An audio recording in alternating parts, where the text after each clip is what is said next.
If I tried to sit down and think about every game I've ever owned or played, I 100% couldn't do it. It's like trying to remember every movie you've ever seen. You may know that you've seen Talladega Nights 1,000 times, but you don't think about it until you see it pop up on Netflix and it looks familiar. Just like with movies, there are the games that stand out more than others, the ones that you specifically remember more than others. For example, the first game I ever played was called Tiny Tank on the PS1. The first game I ever 100%ed was the original Red Dead Redemption on Xbox 360.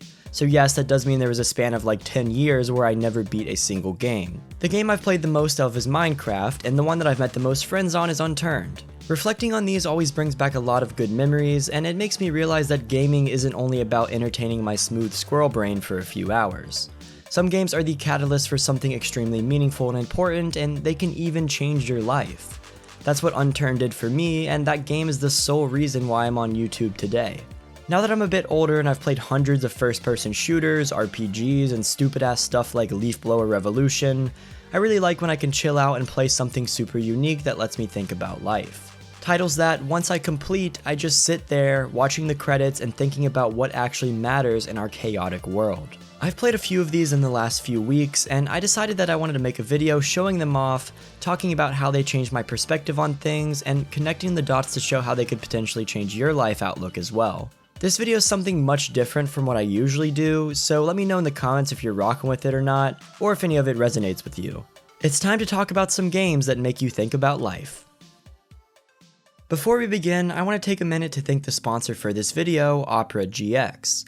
If you ever get tired of Google Chrome using enough of your CPU to run 5 instances of The Witcher 3 at the same time, Opera GX should be your next web browser. This is the first browser that is specifically tailored for gamers, and with their super cool GX control feature, you can increase your performance to remove lag while playing the games you love.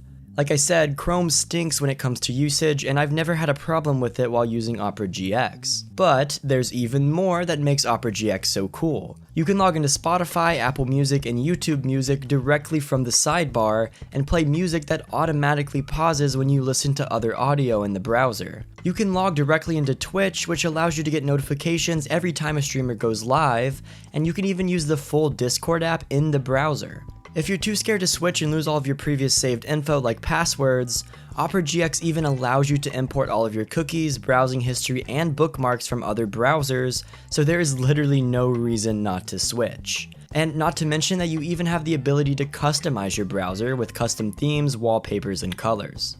The whole thing is an outstanding product and experience, and I can't even explain how much I recommend it. I promise you, you won't regret switching, so check out Opera GX by clicking the link in the description and let me know what you think. Thanks again to Opera GX for sponsoring this video. I think everyone knows that life goes fast. You hear it from your grandparents and parents, and you begin to see it yourself once you graduate high school. Time flies. But even with the constant reminders and personal experiences that prove this is the case, I don't think the degree of how fast things happen really resonates with most people, myself included. I don't think that it did until I played Before Your Eyes, a game controlled by blinks. In this game, you relive the main character's memory to reflect on life as you know it, to tell the story to someone else known as the Gatekeeper. You get to go back in your life and see your evolution as a person and your family's successes and failures. You relive the turmoil, the joy, the good, and the bad. But there's a catch. No matter how hard you try to stick around and watch these memories, you can't, because when you blink, the game moves on. I found myself trying to hold out for as long as possible where I could reflect on my life in the game and learn more about my parents and friends. As the game progresses, I see my childhood passing by, merging into my schooling years and into adulthood. I want to stick around to see if I ever end up making that girl my girlfriend, or if I ever rekindle the relationship with my mom. I want to watch the memories in the game to find out why I made the decisions I made. But it's impossible, and I end up moving on to the next scene without really wanting to. The game throws a huge twist at the end that amplifies how fast life goes by. Once this twist happened, it really made me think about my life and how fast it seems to be going already. I've been doing YouTube for 6 years now, and it feels like I just started yesterday. I'm about to graduate college, and I swear I was just a freshman in high school. The explanation of this game is going to be shorter than the rest, and it's probably a bit confusing, but I have a reason. The game's really more of an interactive novel than a true game, and if I really talk about it too much, it would spoil it and ruin it for anybody who wants to play. But I hope you get the gist, because even from the small amount that I just mentioned, it really did make me sit down and think about how important it is to live life the way you want to. Because it goes by fast, and if you don't enjoy what you're doing, what's the point of anything? The next game is the singular one that really inspired me to make this video. It's not aimed at being a heavy-hitting game like Before Your Eyes, but for some reason, it hit me even harder. I'm referring to a game known as A Short Hike. This game is beautiful, quirky, and a lot of fun. It follows the simple story of a cute little bird named Claire. Claire's visiting her aunt on an island known as Hawk Peak Park, and she needs to get phone service. But since the park is mainly wilderness, she needs to hike up to the top of Hawk's Peak in order to get phone reception. So the entire point of the game is getting enough gold feathers to eventually complete your hike and eventually make that desired phone call. You start out in your aunt's cabin, and as soon as you leave, you begin to meet the other residents of the island. All of them are cute animals, and they're all extremely friendly and funny. One of the first characters you meet is Jen, who asked you if you could find her 15 shells. So you go around the island searching for seashells, and once you find 15, you give them to her because she promised a reward. And your reward ends up being another errand. Then you come back to her after doing the errand and she gives you back 10 of your 15 shells. Later on, you meet the rock climbers who teach you how to climb the mountain, the painting kid who takes you on an adventure around the island to see him evolve as a professional artist, and the sketchy dealer of golden feathers. Speaking of golden feathers, these are the only things preventing you from going to the peak to get cell service right from the start. You see, you need golden feathers to be able to complete the hike, and you can get them by spending the coins that you find, completing challenges, and doing things for the random islanders. As you explore and interact with everyone, you begin to see each of the personalities around the island, and you sort of form connections to them. The one that I saw this happen the most with was a kid who was near the boat rental place. He was lying in the sand complaining about how his dad wouldn't let him drive the boat. So if you spend your coins to rent the boat, he can come along with you on your adventures. So as me and this random kid drove around the island, I actually started to like his character, and we had some cool little adventures together, like breaking his boat and doing an obstacle course. The game is extremely funny and charming, and all of the characters have their own characteristics that make them fun to play around with. The island was great. But once I was done playing around and I got enough golden feathers, I figured it was time to go to the top. As I approached the summit, I came across a fox. He asked me if I could look for another way up to the summit because the bridge collapsed and he couldn't get up there. I ignored him because I was just ready to get to the top to see what this important phone call was about. So I left him on the side of the mountain, climbed up, and answered the phone call. Getting to the top and answering the call from Claire's mom was the least satisfying part of the entire game. I reached the conclusion and quickly realized that it wasn't the part that mattered. It felt empty, and I felt guilty for not helping the fox get to the top. After accomplishing my goal, which is the goal that made me play the game in the first place, I realized that it wasn't the goal that mattered. It wasn't the hike to Hawk's Peak that made people enjoy this game. No, it was the fun and the experiences that came with living in the moment and playing with all of the residents of the island. It was the virtual friendships that you built up and the cool things that you discovered that made the hike worthwhile. When I watched the credits roll, it made me reflect on life. It made me realize that I need to live in the moment more, and that keeping my vision in the future instead of the present will make me forget what is truly important. Yeah, long-term goals are good and they give you a reason to keep doing the things that you're doing. But if you're so focused on your future that you're ignoring your present, you're gonna regret it later in life. This game has been sitting heavily in my mind in recent days, and I'm gonna try to implement the aforementioned mindset into my life. Maybe I'm overthinking it, but it is how I felt after beating it, and again, it's the sole reason I wanted to make this video.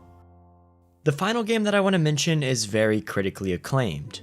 I can almost guarantee that you've heard of it at the very least, or maybe even played it. It's called Journey, and it absolutely blew me out of the water.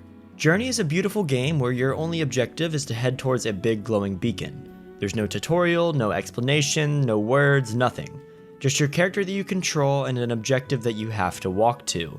I started out the game simply by following the path and stopping at each of the objectives that I needed to interact with. As you interact with these mysterious landmarks, your player's scarf begins to grow. This scarf is what represents your stamina in a way. The longer your scarf is, the more you can fly. So I continue on my adventure and eventually get to a bridge that I couldn't quite figure out how to cross. As I was sitting there, a bit confused, I saw another character. This guy looked identical to me and I was trying to figure out what he was. I always thought this was a single player game, so I didn't see a name tag or anything, and I just thought it was an AI for the first 5 minutes or so. But this other character seemed to know what they were doing, and they were communicating with me using the only form of communication in the game. You see, when you hit spacebar, your guy makes a sound.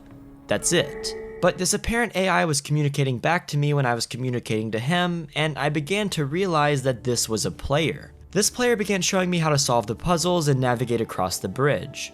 I followed him because I didn't really know what I was doing, and he seemed experienced. We eventually get across the bridge, and we continue our journey together. Then I realized something else. When you hit the spacebar and communicated using the chirps in the game, it charged up the other player's scarf. So if you chirp next to them, they will have a charged fly ability. We began to use this to our advantage, and we would chirp back and forth to charge each other's scarves up and get to where we needed to go. We went through various sections of the journey, and we began to help each other out, wait for each other if one of us got stuck, and communicate to show where artifacts and other things were.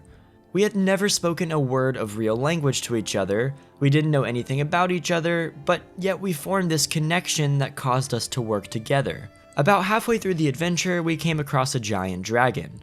This was the first thing in the game that could actually hurt us. As we were navigating through this area, avoiding the dragon and getting hit a few times, our bond strengthened even further, and I began to feel like this other player was a friend of mine. From here, we didn't move on at all without one another, and we played together as if it was the goal from the start. Either of us could have gone ahead and completed the journey, but we didn't.